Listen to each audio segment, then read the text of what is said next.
Hello everyone. देखिए, last lecture में हमने आपको नॉर्मेलिटी का कॉन्सेप्ट और नॉर्मेलिटी पे बेस्ड क्वेश्चन करवाए थे। आज के लेक्चर में मैं आपको नॉर्मेलिटी इक्वेशन और मोलैरिटी इक्वेशन के बारे में बताने वाला हूं। देखिए, ये जो नॉर्मेलिटी इक्वेशन है या मोलैरिटी इक्वेशन है, ये दोनों ही काफी इंपॉर्टेंट है, तो इसको ध्यान से देखिएगा। लेकिन इस इक्वेशन को स्टार्ट करने के पहले मैं एक नोट पॉइंट आपको बताने वाला हूं, काफी इंपॉर्टेंट है, उसको ध्यान से आप देखिए। चलिए स्टार्ट करते हैं। नोट, एक रिएक्शन कंसीडर करते हैं। HCl plus NaOH forming NaCl plus water. अब देखिए, हमने आपको बताया था कि किसी भी रिएक्शन में रिएक्टेंट्स या प्रोडक्ट का स्टोइकियोमेट्रिक कोएफिशिएंट उसके नंबर ऑफ मोल को रिप्रेजेंट करता है।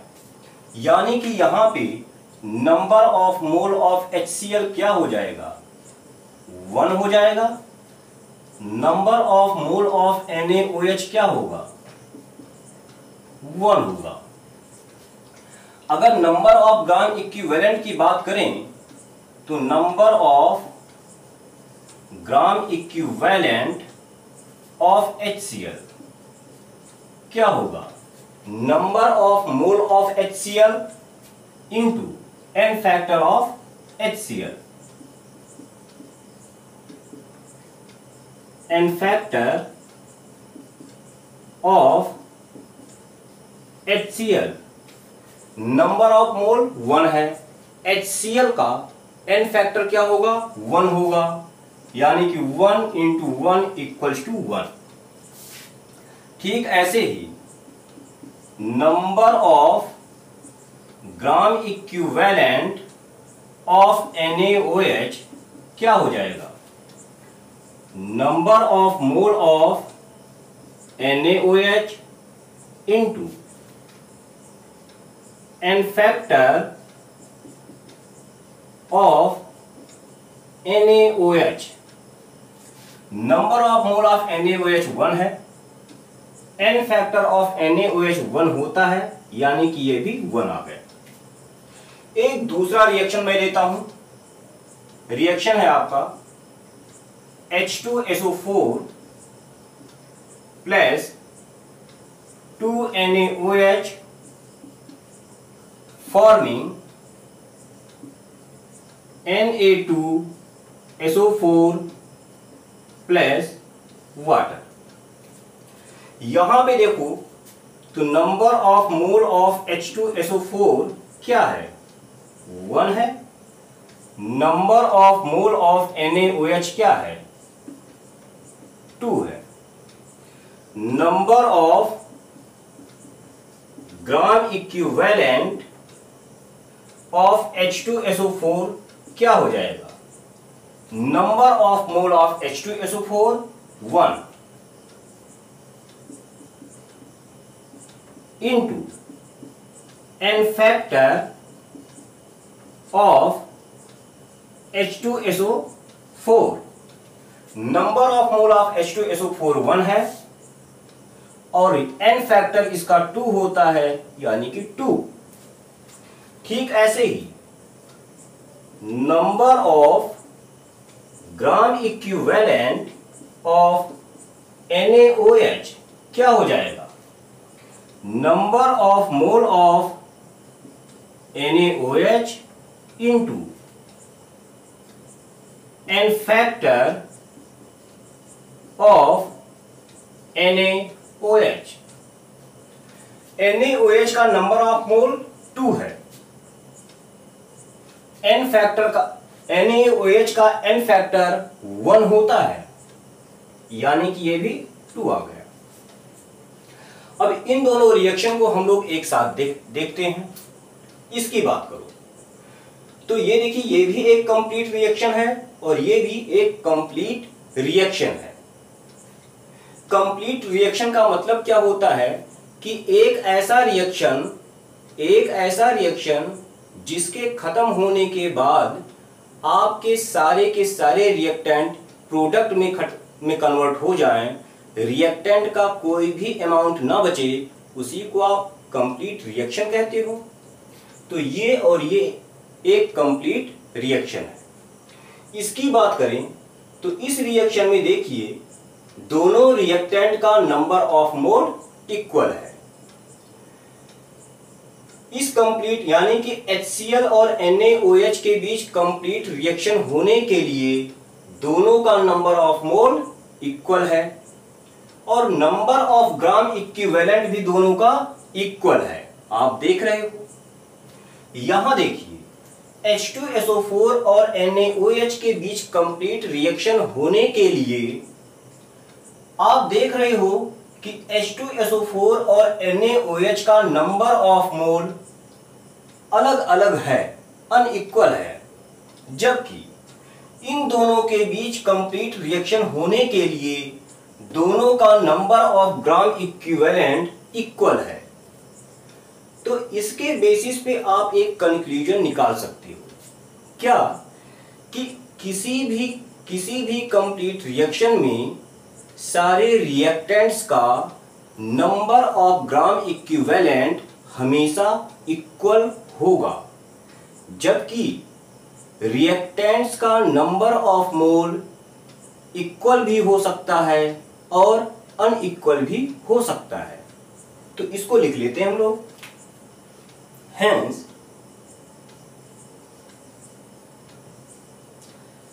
in any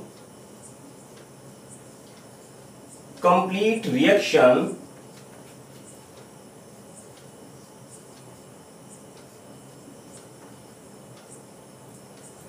number of gram equivalent of all reactant will be always equal, whereas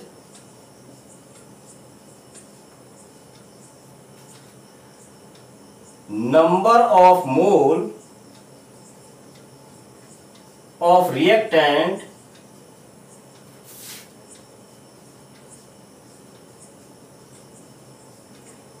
may be equal or unequal। ठीक है, तो ये जो रिजल्ट हमने लिखा है इस पे ध्यान दीजिएगा, काफी इंपॉर्टेंट है, बहुत ज्यादा इंपॉर्टेंट है। ठीक है, ये आप ध्यान दीजिएगा, कोई भी अगर कंप्लीट रिएक्शन है तो उसमें रिएक्टेंट्स के number of gram equivalent equal होंगे, या किसी भी रिएक्शन में अगर सारे रिएक्टेंट का number of gram equivalent equal है तो वहां पर एक कंप्लीट रिएक्शन होगा। ठीक है, तो वीडियो पॉज कीजिए, इसको नोट कीजिए, फिर हम लोग आगे स्टडी करते हैं।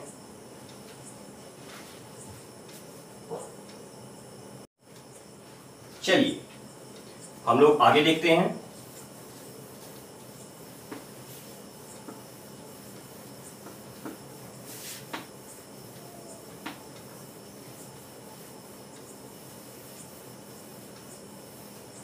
अब हम लोग स्टडी करेंगे नॉर्मेलिटी एंड मोलैरिटी इक्वेशन।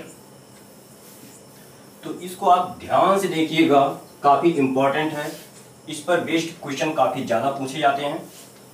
ठीक है, तो हेडिंग डाल लीजिए नॉर्मेलिटी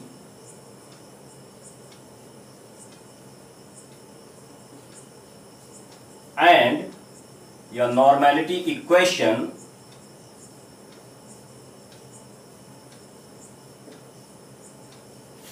and molarity equation।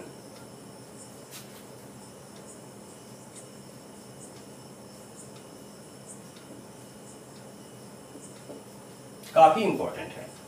तो देखिए जो आपका नॉर्मेलिटी इक्वेशन है और मोलैरिटी इक्वेशन है, इसको हम 4 अलग अलग केस में डिवाइड करके स्टडी करेंगे। तो केस 1 पे आते हैं।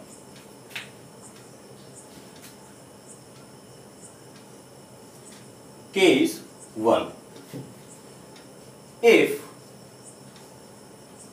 any solution is diluted,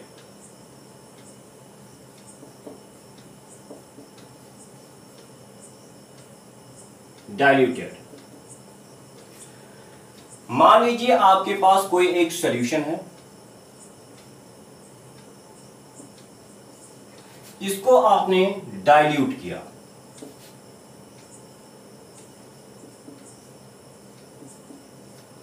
तो आपके पास एक दूसरा सॉल्यूशन 2 बन गया। अब इन दोनों सॉल्यूशन के वॉल्यूम, नॉर्मेलिटी और मोलैरिटी को हम लोग एज्यूम करके चलेंगे। वॉल्यूम सॉल्यूशन 1 का V1, normality N1, molarity M1 है। सॉल्यूशन 2 का volume V2, normality N2, molarity M2 है। तो आप देखिए इस केस में नॉर्मेलिटी इक्वेशन और मोलैरिटी इक्वेशन क्या होगा।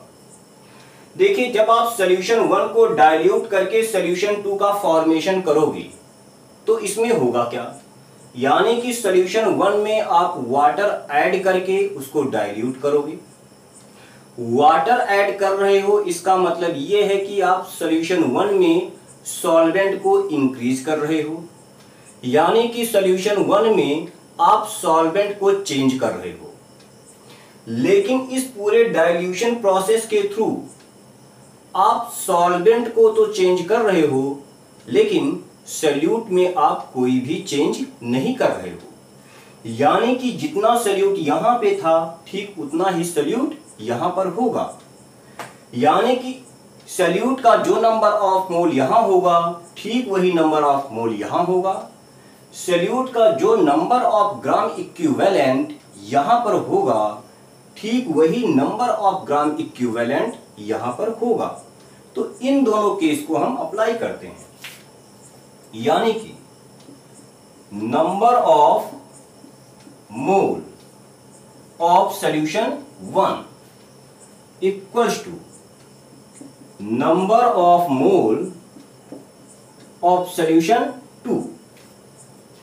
और हमने आपको बताया था कि नंबर ऑफ मोल, मोलैरिटी और वॉल्यूम में रिलेशन क्या, molarity equals to number of mole divided by volume. और वहीं से हमने बताया था कि number of mole equals to molarity into volume.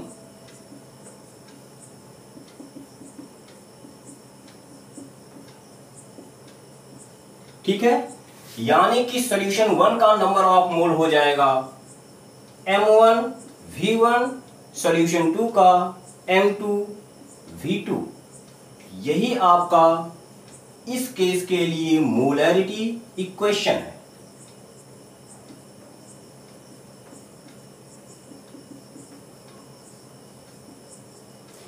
यहां पे एक चीज हमेशा ध्यान दीजिएगा कि आपका V1 और V2 सेम यूनिट में होंगे, यानी कि या तो दोनों मिलीलीटर में होंगे या तो दोनों लीटर में होंगे।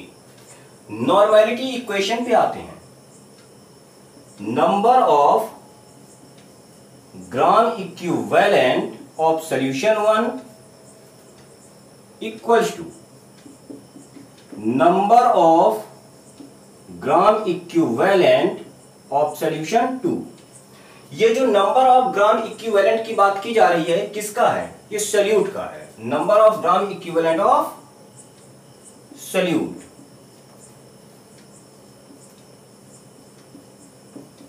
ठीक है, ऐसे ही यहां पर ऑफ सॉल्यूट यहां भी लिख सकते हो ऑफ सॉल्यूट। ठीक है, number of mole of solute, number of mole of solute. ठीक वैसे ही सॉल्यूशन 1 में number of gram equivalent of solute in solution 1 equals to number of gram equivalent of solute in solution 2। और आपको पता है कि number of gram equivalent of solute equals to होता है नॉर्मेलिटी इनटू वॉल्यूम। यानी कि सॉल्यूशन 1 में सोल्यूट का नंबर ऑफ ग्राम इक्विवेलेंट क्या हो जाएगा, N1 V1। सॉल्यूशन 2 में N2 V2। ये आपका नॉर्मेलिटी इक्वेशन आ गया।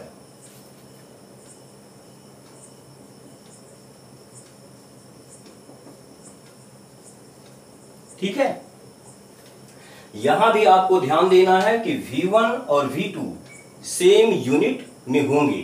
ठीक है, वीडियो पॉज कीजिए, इसको नोट कीजिए, फिर इसका यूज क्वेश्चन में कैसे करना है मैं आपको एक क्वेश्चन सॉल्व करके दिखाऊंगा। वीडियो पॉज करके इसको नोट कर लीजिए।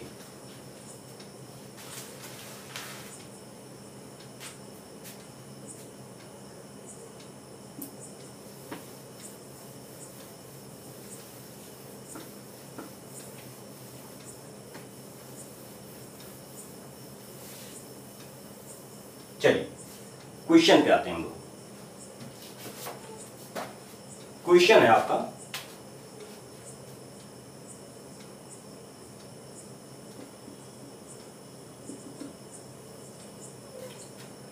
$100 ml of 0.2 m H2SO4 solution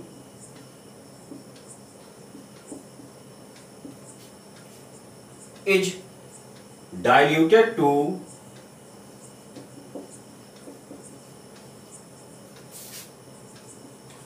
200 ml.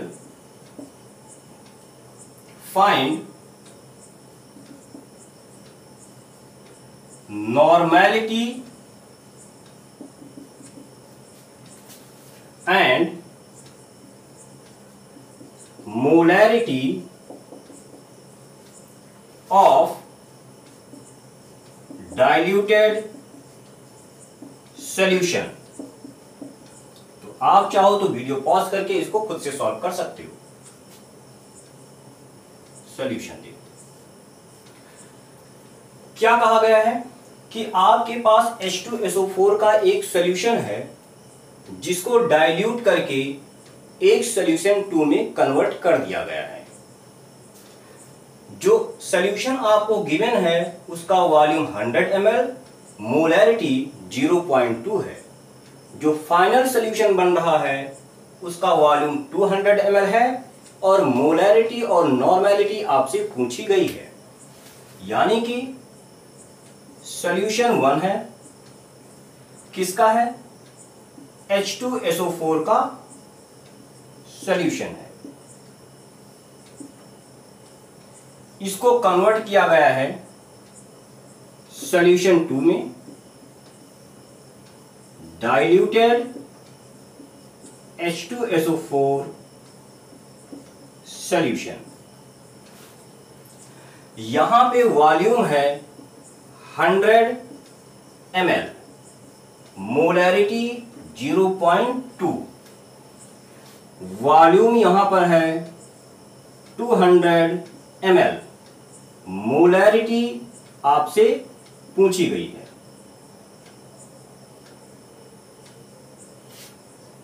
ठीक है, अब देखो सिंपल सी बात है कि डाइल्यूशन वाला केस है, मोलैरिटी पता करना है, नॉर्मेलिटी पता करना है, तो आप molarity equation normality equation apply कर दो और यहां पे मोलैरिटी और नॉर्मेलिटी फाइंड आउट कर लो। पहला चीज तो अप्लाई करो, M1 V1 equals to M2 V2, यानी कि M2 equals to M1 V1 by V2, that is equals to 0.2 into 100 upon 200। एक चीज ध्यान दीजिएगा कि यहां पे V1 और V2 सेम यूनिट में होंगे, या तो दोनों मिलीलीटर में रखिए या तो दोनों लीटर में रखिए। यहां पे ऑलरेडी दोनों की वैल्यू ml में दी हुई है, तो वही हमने पुट कर दी। तो वैल्यू कितनी आ जाएगी? 0.1। अब देखो, अगर आपको नॉर्मेलिटी निकालनी है सॉल्यूशन 2 का, तो आप नॉर्मेलिटी इक्वेशन अप्लाई कर दो और वहां से इसका नॉर्मेलिटी फाइंड आउट कर लो। या फिर एक दूसरा तरीका भी है। क्या तरीका है? मोलैरिटी इक्वेशन अप्लाई करके आपने सॉल्यूशन 2 की मोलैरिटी फाइंड आउट कर ली है। अब इसी मोलैरिटी से आप नॉर्मेलिटी पता कर सकते हो। कैसे?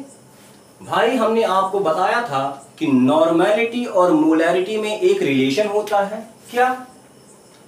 Normality equals to molarity into n factor of solute. M2 आपको पता है, यहां पे सॉल्यूट H2SO4 है, यह आपको पता है। तो n फैक्टर आप पता कर सकते हो, वैल्यू पुट करो, N2 आपका आ जाएगा 0.1। H2SO4 की H2SO4 का n फैक्टर 2 यानी कि 0.2।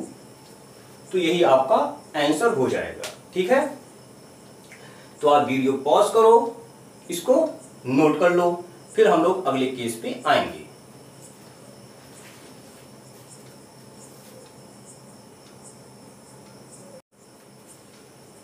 चलिए अब हम लोग केस 2 पे आते हैं।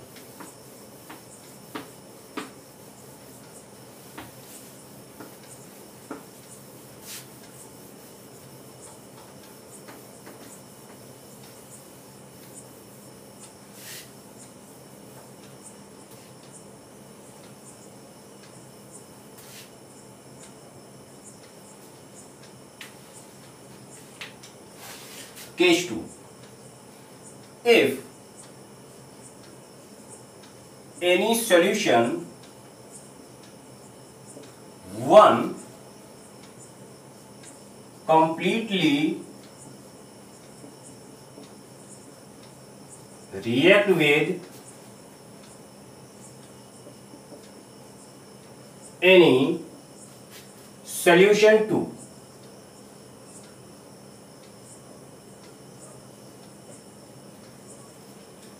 तो इसमें क्या कहा गया है? इस केस में कोई एक सॉल्यूशन है, वो किसी दूसरे सॉल्यूशन के साथ में कंप्लीट रिएक्शन कर रहा है, तो उस केस में नॉर्मेलिटी एंड मोलैरिटी इक्वेशन क्या होगा? सॉल्यूशन 1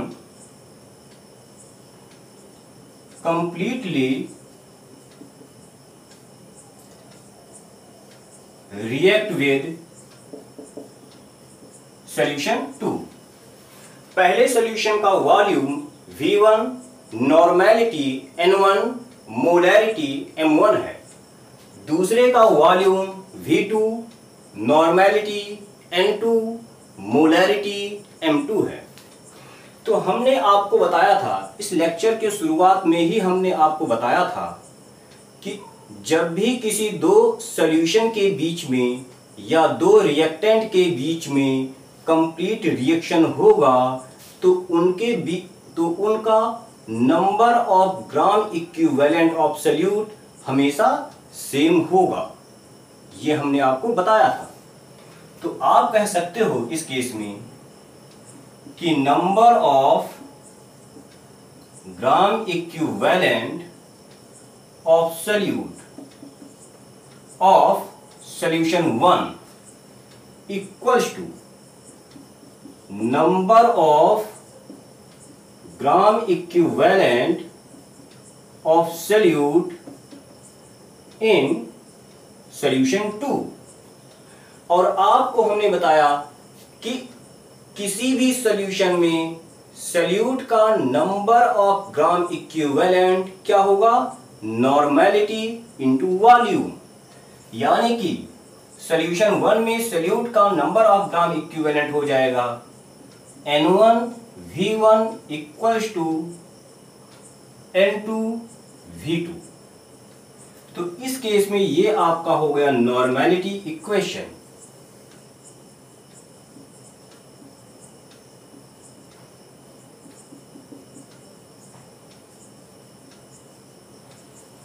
अब एक चीज ध्यान दीजिएगा कि यहां पे आपका V1 और V2 सेम यूनिट में होंगी। दूसरी चीज, इस केस में मोलैरिटी इक्वेशन फाइंड आउट करने के लिए हो सकता है आप में से कई लोग ये सोच रहे होंगे कि दोनों का नंबर ऑफ मोल इक्वल कर दो, लेकिन हमने आपको बताया था कि जब भी किसी दो सॉल्यूशन या दो रिएक्टेंट के बीच में कंप्लीट रिएक्शन होगा तो उनका नंबर ऑफ मोल इक्वल हो भी सकता है और नहीं भी हो सकता है। यानी कि इन दोनों का नंबर ऑफ मोल इक्वल होगा या नहीं होगा कुछ पता ही नहीं है। तो अगर पता ही नहीं है तो हम ये केस कैसे अप्लाई करें कि दोनों का नंबर ऑफ मोल इक्वल होगा? दोनों का नंबर ऑफ मोल तो हम इक्वल कर ही नहीं सकते। यानी कि अब बात आती है कि ऐसे केस में हम मोलैरिटी इक्वेशन कैसे फाइंड आउट करेंगे, यानी कि कैसे एक इक्वेशन का फॉर्मेशन करेंगे जिसमें सॉल्यूशन 1 की मोलैरिटी सॉल्यूशन 2 के मोलैरिटी से रिलेट हो रहा हो। तो देखिए, हमने आपको एक रिलेशन बताया ही था कि normality equals to molarity into n factor of solute, ये बताया था।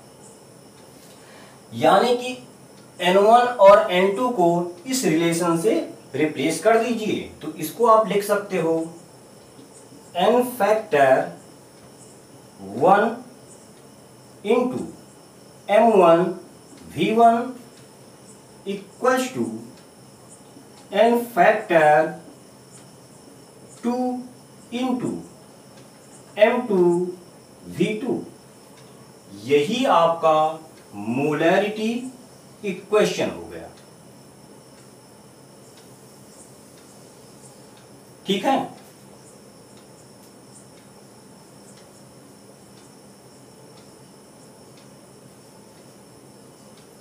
एक चीज ध्यान देना, n फैक्टर 1 ये क्या है? सॉल्यूशन 1 में सॉल्यूट का नंबर, सॉल्यूशन 1 में सॉल्यूट का n फैक्टर है। n फैक्टर 2 सॉल्यूशन 2 में सॉल्यूट का n फैक्टर है। तो लिख दे रहा हूं,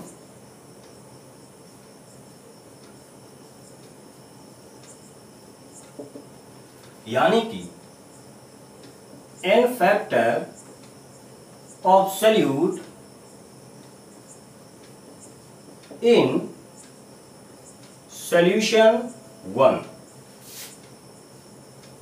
n फैक्टर 2, ये होगा n factor of solute in solution 2। ठीक है। तो ये मोलैरिटी और नॉर्मेलिटी इक्वेशन है। इस केस के लिए वीडियो पॉज करके इसको नोट कीजिए, फिर हम आपको एक क्वेश्चन करवाते हैं।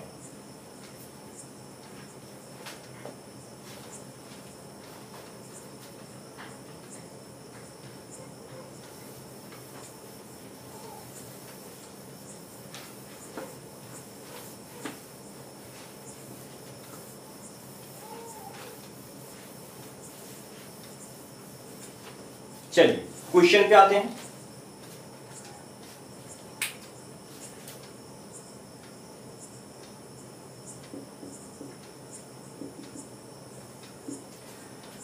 क्वेश्चन है, find volume of 0.2 m H2SO4 solution. Find volume of 0.2 m H2SO4 solution to completely react with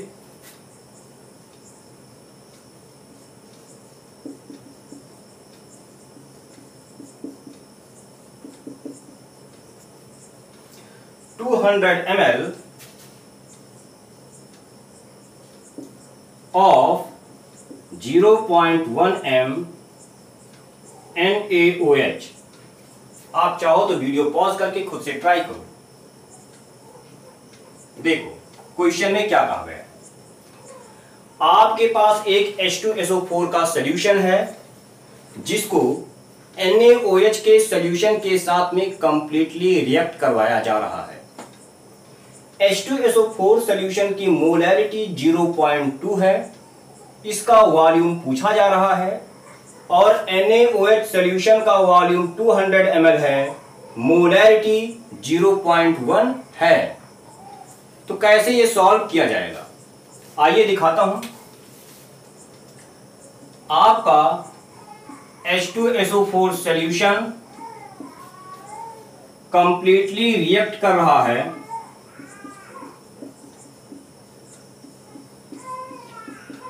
with NaOH solution, NaOH solution, ठीक है।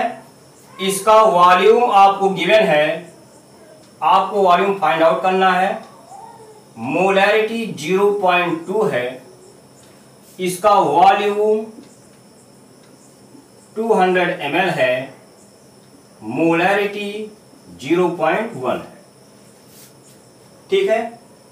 तो देखिए कैसे करोगे आप, सिंपल सी बात है। दोनों सॉल्यूशन की मोलैरिटी गिवन है, एक का वॉल्यूम गिवन है, दूसरे का वॉल्यूम पूछा जा रहा है, और केस कौन सा है, कंप्लीट रिएक्शन का केस है, यानी कि यही वाला केस है। तो आप इस केस में जो आपका मोलैरिटी इक्वेशन था उसको अप्लाई करोगे, करो अप्लाई, यानी कि n factor 1 into m1 v1 equals to n factor 2 into m2 v2। n factor 1 क्या है, पहले सॉल्यूशन में प्रेजेंट सोल्यूट का n फैक्टर है। इस सॉल्यूशन में सोल्यूट आपका H2SO4 है, H2SO4 का n फैक्टर क्या होगा, 2 होगा। मोलैरिटी 0.2, वॉल्यूम पूछा जा रहा है। ये क्या है, दूसरे सॉल्यूशन के सोल्यूट का n फैक्टर है। इस सॉल्यूशन में सोल्यूट आपका NaOH है, NaOH का n फैक्टर 1, मोलैरिटी 0.1 और वॉल्यूम 200 ml। इसको सॉल्व कीजिए और V1 की वैल्यू फाइंड आउट कीजिए। तो V1 आपका आ जाएगा 50 ml, ठीक है। ये ध्यान दीजिएगा कि चूंकि इस साइड में वॉल्यूम आपका ml में है, इसलिए V1 की वैल्यू ml में ही आएगी। तो वीडियो पॉज कीजिए, इसको नोट कीजिए, फिर हम लोग अगले केस पे चलते हैं। Thank you. चलिए हम लोग केस 3 पे आते हैं। अच्छे से ध्यान दीजिएगा, इस पे इंपॉर्टेंट है।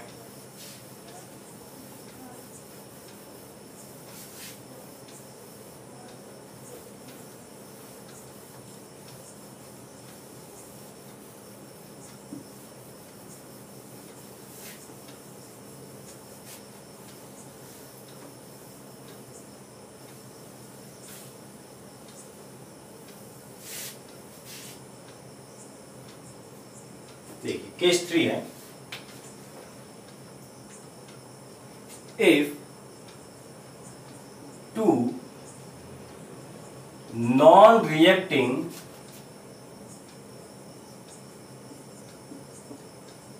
solution are mixed together,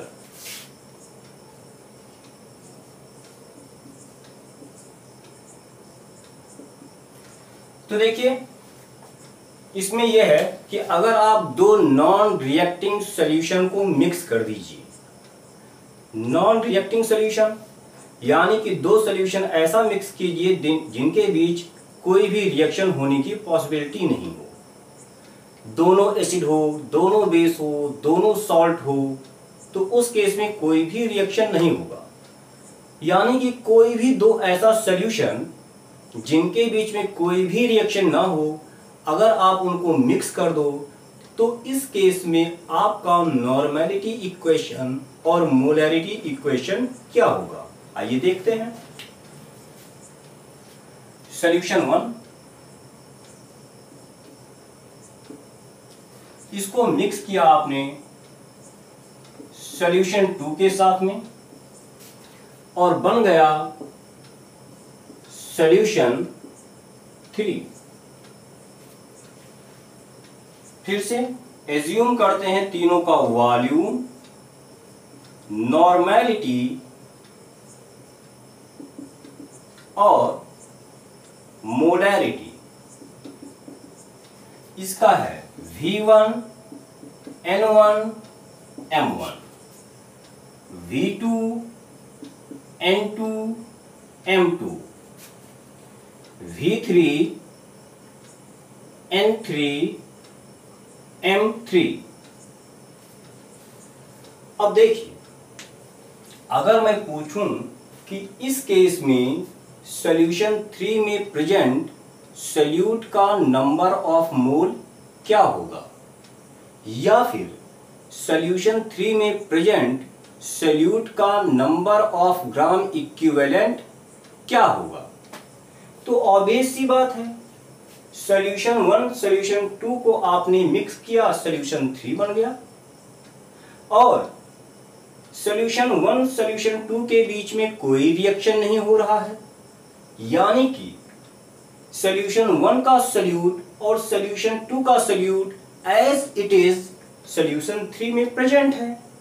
मतलब इसमें जो सॉल्यूट का नंबर ऑफ मोल होगा वो इसमें प्रेजेंट सॉल्यूट के नंबर ऑफ मोल और इसमें प्रेजेंट सॉल्यूट के नंबर ऑफ मोल के सम के इक्वल होगा।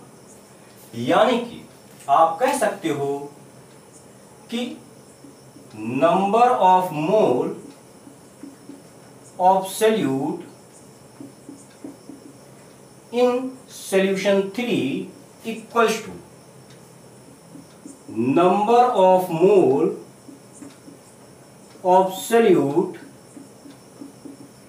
in solution 1 plus number of mole of solute in solution 2। अब नंबर ऑफ मोल को मोलैरिटी और वॉल्यूम के फॉर्म में रिप्रेजेंट कर सकते हो, ये हो जाएगा M3V3 equals to M1V1 plus M2V2। यही आपका मोलैरिटी इक्वेशन हो गया।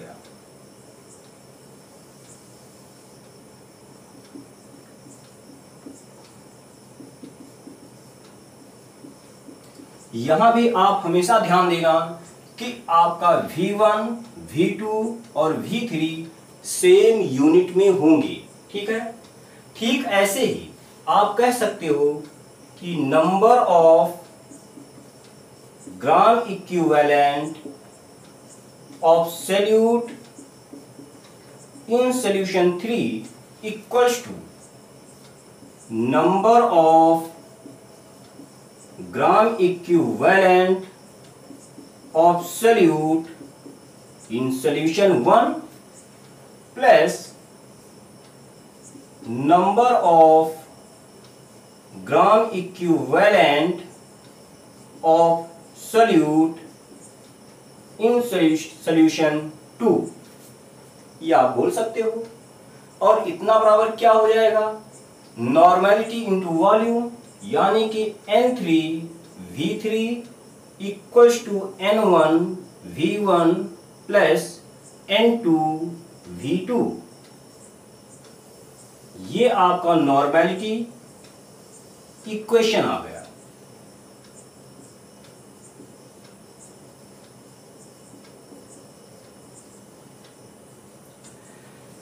एक चीज ध्यान दीजिएगा कि सॉल्यूशन 3 का वॉल्यूम क्या होगा, इसको मिक्स किया, इसका फॉर्मेशन हुआ, यानी कि ऑब्वियस सी बात है कि इसका वॉल्यूम प्लस इसका वॉल्यूम बराबर इसका वॉल्यूम, यानी कि V3 equals to V1 plus V2। इसको आप ध्यान देना। तो वीडियो पॉज कीजिए, इसको नोट कीजिए, फिर हम आपको इस पर बेस्ड एक क्वेश्चन करवाएंगे।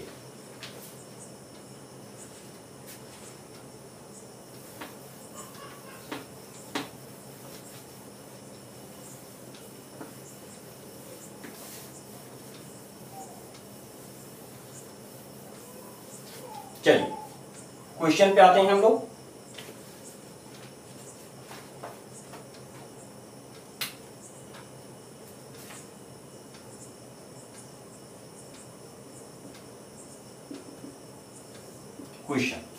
क्वेश्चन है 100 ml of 0.1 m NaOH is mixed with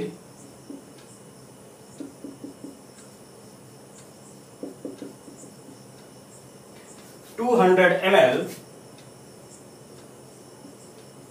of 0.2 n calcium hydroxide. Find normality of resulting solution.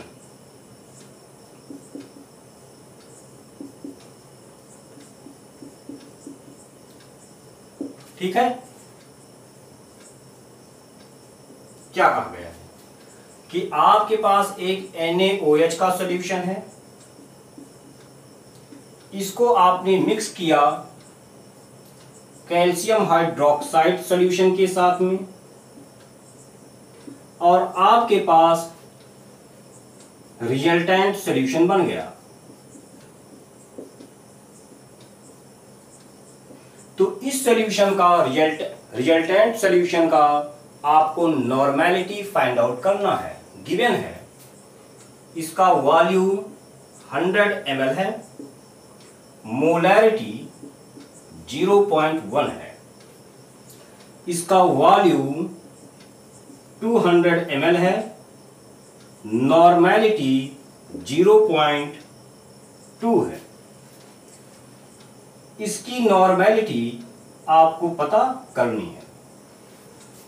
ठीक है, तो ऑब्वियस सी बात है कि अगर आपको नॉर्मेलिटी फाइंड आउट करना है तो आप नॉर्मेलिटी इक्वेशन को ही अप्लाई करोगे।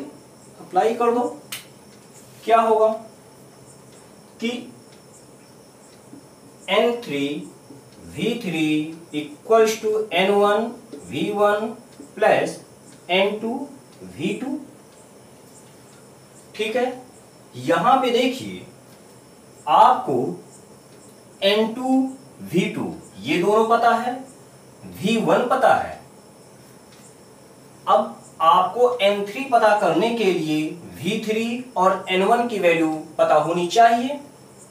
तो ऑब्वियस सी बात है कि जो आपका V3 होगा वो V1 प्लस V2 ये होगा, यानी कि 100 प्लस 200 300 ml हो जाएगा। N1 की बात कीजिए तो N1 क्या हो जाएगा, M1 into N factor of solute in solution 1 यानी कि NaOH। इसकी वैल्यू कितनी आ जाएगी, 0.1 इंटू 1 यानी कि 0.1। अब आपको सारी वैल्यू यहां पुट करनी है और N3 की वैल्यू फाइंड आउट करनी है। N3 हो जाएगा N1V1 0.1 into 100 plus N2V2 0.2 into 200 whole is divided by V3 यानी कि 300। आप सॉल्व करोगे तो N3 इक्वल्स टू आ जाएगा आपका N3 इक्वल्स टू आ जाएगा 10, यहां से 10 आया और यहां से 40 आया, 50/300 यानी कि 50/300 यानी कि 5/30 1/6, ये आपका आंसर हो जाएगा। वीडियो पॉज करके इसको नोट कर लीजिए, फिर हम लोग केस 4 पे आते हैं।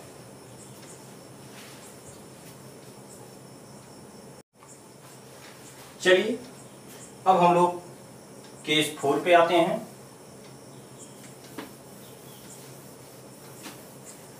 उम्मीद कर रहा हूं कि आपको चीजें समझ में आ रही होंगी।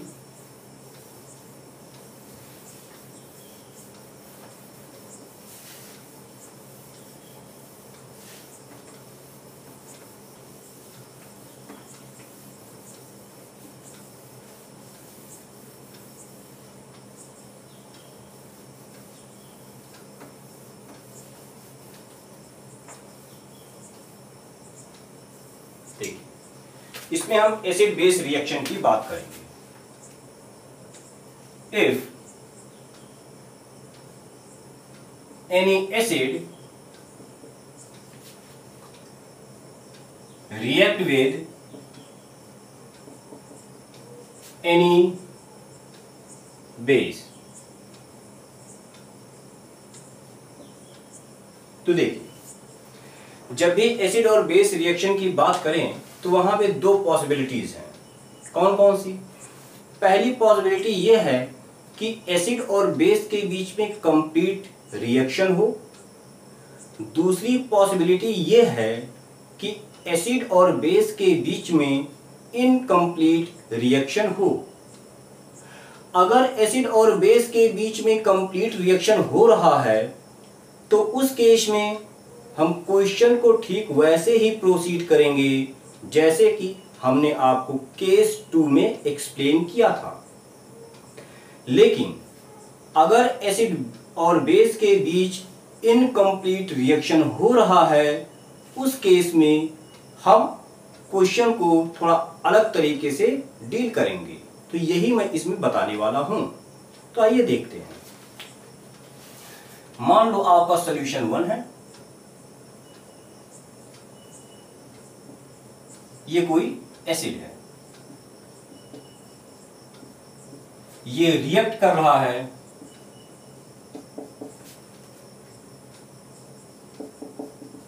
किसी सॉल्यूशन 2 से जो कि कोई बेस है। तो इस केस में फिर से कंसीडर करते हैं वॉल्यूम, नॉर्मेलिटी और molarity. V1 N1 M1, V2 N2 M2। ठीक है, तो इस केस में क्वेश्चन को प्रोसीड करने के लिए आपको कुछ स्टेप को फॉलो करना होगा। कौन कौन से स्टेप हैं मैं आपको बता रहा हूं। तो स्टेप 1,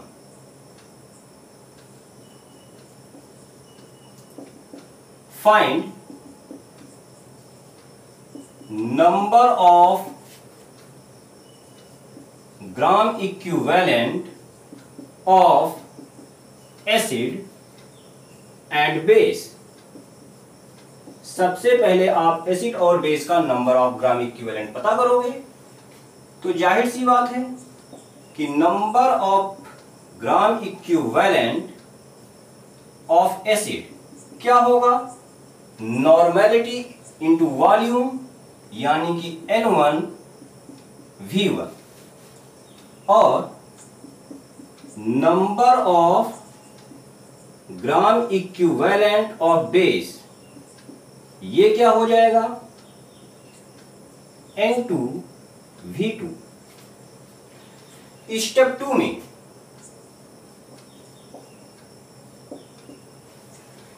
2 में हम दो एसिड और बेस के नंबर ऑफ ग्राम इक्विवेलेंट को कंपेयर करेंगे। ठीक है, ये पता करने के लिए कि जो आपका रिजल्टिंग सॉल्यूशन है उसका नेचर क्या होगा, compare number of gram equivalent of acid and base to find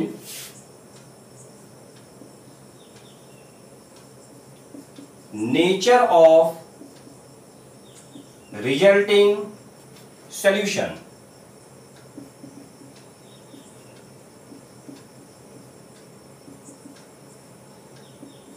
resulting solution यहां पे मैं दिखा रहा हूं, रिजल्टिंग सॉल्यूशन है यहां पे।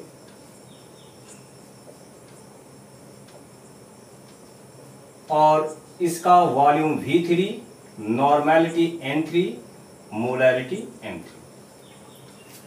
यानी कि अब देखिए, अगर दोनों का number of gram equivalent equal हो गया, इसका मतलब क्या हुआ, इसमें पहला point, number of gram equivalent of acid equals to number of gram equivalent of base. तो इसका मतलब क्या हुआ कि दोनों के बीच में कंप्लीट रिएक्शन हो रहा है। कंप्लीट रिएक्शन ये हो रहा है, इसका मतलब क्या हुआ कि दोनों एक दूसरे को कंप्लीटली न्यूट्रलाइज कर दे रहे हैं।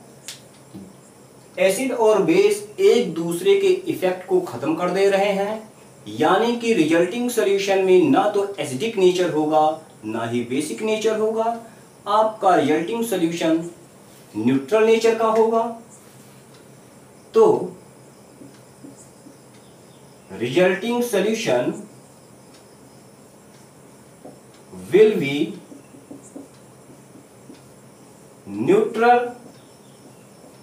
और इस केस में जब दोनों का number of gram equivalent same हो जाए तो आप क्वेश्चन को ठीक वैसे ही प्रोसीड करोगे जैसे कि हमने केस 2 में बताया था।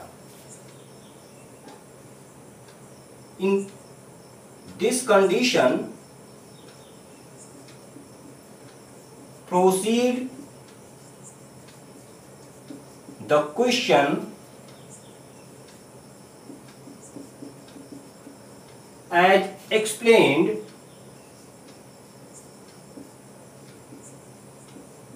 in case 2। ठीक है, क्योंकि दोनों का अगर number of gram equivalent equal है, इसका मतलब कंप्लीट रिएक्शन हो रहा है। दूसरा पॉइंट इसमें, अगर number of gram equivalent of acid ये ज्यादा हो जाए number of gram equivalent of base से, इसका मतलब क्या हुआ, अगर एसिड का number of gram equivalent base के नंबर ऑफ ग्राम इक्विवेलेंट से ज्यादा है, कहने का मतलब ये हुआ कि इन दोनों के बीच इनकम्प्लीट रिएक्शन होगा। और इसका मतलब ये हुआ कि रिएक्शन खत्म होने के बाद इन दोनों में से जिसकी क्वांटिटी ज्यादा है वो बचा रह जाएगा। एसिड का नंबर ऑफ ग्राम इक्विवेलेंट ज्यादा है तो ये बचा रह जाएगा। यानी कि रिजल्टिंग सॉल्यूशन में आपका एसिड प्रेजेंट होगा, यानी कि ये आपका एसिडिक नेचर का होगा। तो रिजल्टिंग सॉल्यूशन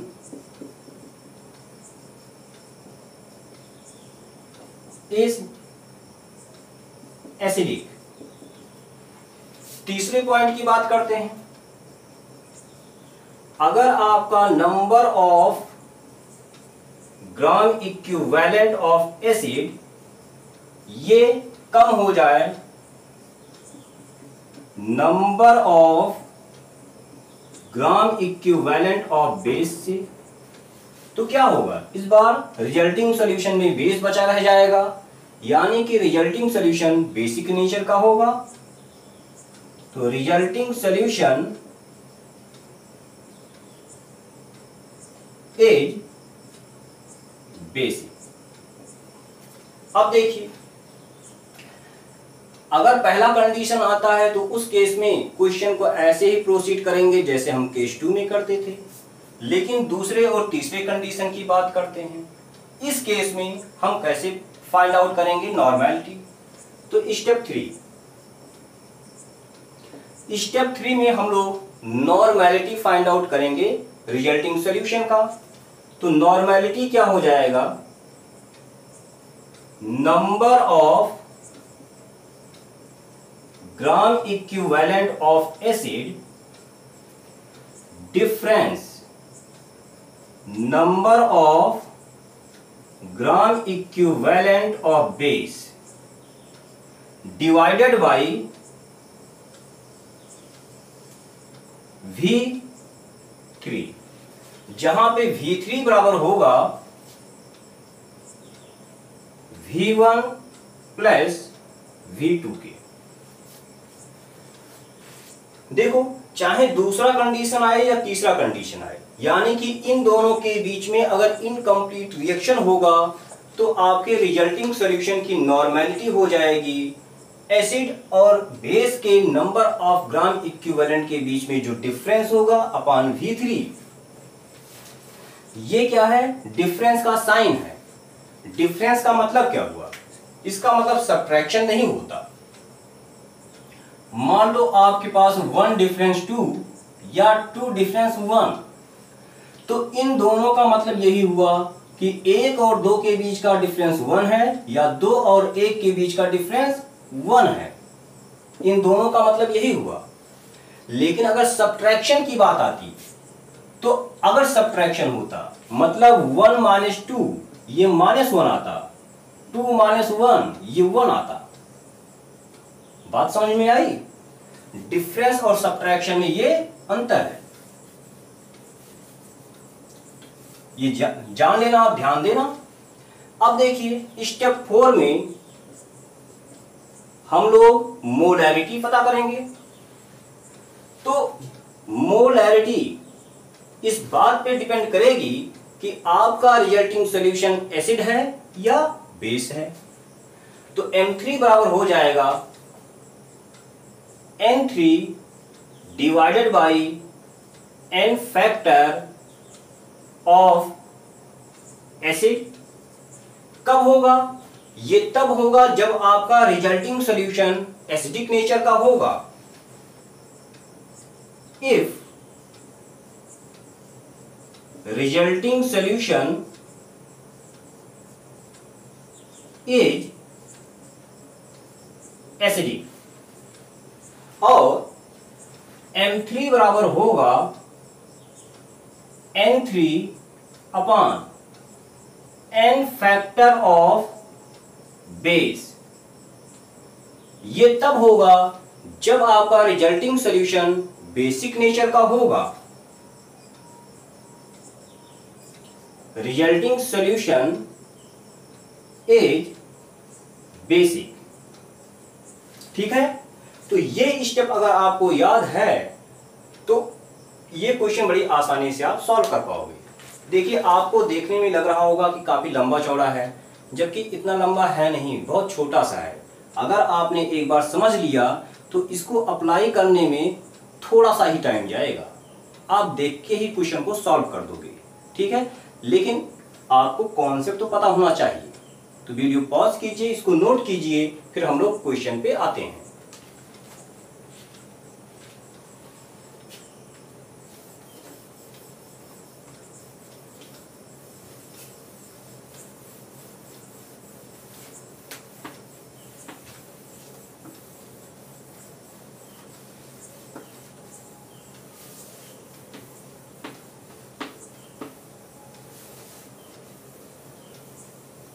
चलिए क्वेश्चन देखते हैं इसका।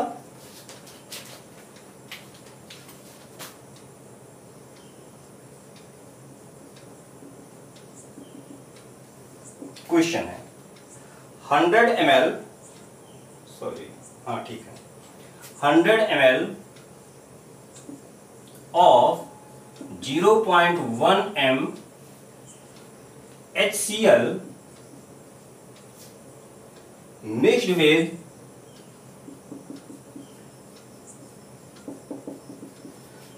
200 ml of 0.2 m calcium hydroxide solution, find normality and molarity of mixture. तो वीडियो पॉज करके आप खुद से सॉल्व करो एक बार। चलिए, पहला स्टेप क्या होगा, आप एसिड और बेस का number of gram equivalent find out करोगे। तो number of gram equivalent of acid क्या हो जाएगा, normality into volume of acid into volume of acid. तो देखो, एसिड का वॉल्यूम गिवन है लेकिन मोलैरिटी गिवन है, यानी कि आपको मोलैरिटी से नॉर्मेलिटी फाइंड आउट करना होगा। यानी कि n factor of acid into molarity of acid into volume of acid. N factor कितना होगा HCl का, 1। मोलैरिटी कितना है, 0.1। वॉल्यूम कितना है, 100 ml। क्या है, 100 ml। एक चीज ध्यान देना, यहां पे जब भी आप नंबर ऑफ ग्राम इक्विवेलेंट पता करोगे तो उस केस में यहां पे आपका वॉल्यूम हमेशा लीटर में ही होगा। अगर आप वॉल्यूम की वैल्यू मिलीलीटर में पुट करते हो तो यहां पर आपको नंबर ऑफ ग्राम इक्विवेलेंट नहीं मिलके नंबर ऑफ मिलीग्राम इक्विवेलेंट मिलेगा। इस पे ध्यान देना। तो यहां पे लिखोगे 100 अपॉन 10⁻³ और इसको सॉल्व करोगे तो कितना आ जाएगा, 1/10 0.01। ठीक ऐसे ही number of gram equivalent of base. Base क्या है, कैल्शियम हाइड्रोक्साइड, NbVb। बेस की भी मोलैरिटी गिवन है, वॉल्यूम गिवन है। आपको नॉर्मेलिटी चाहिए तो मोलैरिटी से नॉर्मेलिटी पता करोगे, यानी कि n factor of base into molarity of base volume of base. और बेस का एन फैक्टर यानी कैल्शियम हाइड्रोक्साइड का एन फैक्टर क्या होगा, 2 होगा। मोलैरिटी कितनी गिवन है, 0.2। वॉल्यूम 200 है। इसको सॉल्व करोगे तो आपका आंसर कितना आएगा, 0.4/5। 0.4/5 यानी कि इसकी वैल्यू आ जाएगी 0.08। ठीक है। अब देख रहे हो आप कि इन दोनों को एक दूसरे स्टेप में इन दोनों के नंबर ऑफ ग्राम इक्विवेलेंट को कंपेयर करोगे तो आप पा रहे हो कि बेस का number of gram equivalent acid के नंबर ऑफ ग्राम इक्विवेलेंट से ज्यादा है, यानी कि number of gram equivalent of base यानी कि calcium hydroxide more than number of gram equivalent of acid यानी कि HCl है। तो रिजल्टिंग सॉल्यूशन क्या हुआ, यानी मिक्सचर कैसा हुआ, बेसिक हुआ।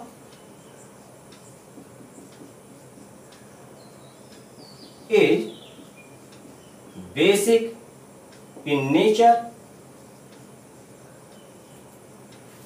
अब नॉर्मेलिटी की पता करेंगे, यानी कि क्या हो जाएगा, number of gram equivalent of acid HCl difference, number of gram equivalent of base यानी कि calcium hydroxide divided by V3। तो ये क्या है, इसकी वैल्यू है 0.01, डिफरेंस 0.08 अपॉन वॉल्यूम V3, यानी कि कैल्शियम हाइड्रोक्साइड का वॉल्यूम प्लस HCl का वॉल्यूम कितना आ जाएगा 300 ml। 300 ml। यहां पे आप ध्यान दो, इसको किसमें लिया था, लीटर में, ये भी लीटर में, यानी कि ये भी लीटर में ही रखोगे आप।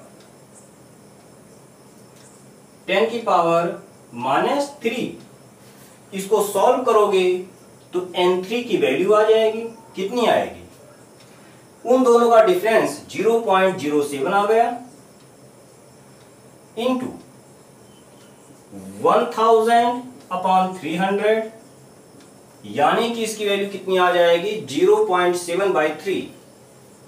0.7/3 यानी कि 0.2 के अप्रॉक्स आ जाएगा, जो भी आएगा आप सॉल्व कर लोगे, ठीक है।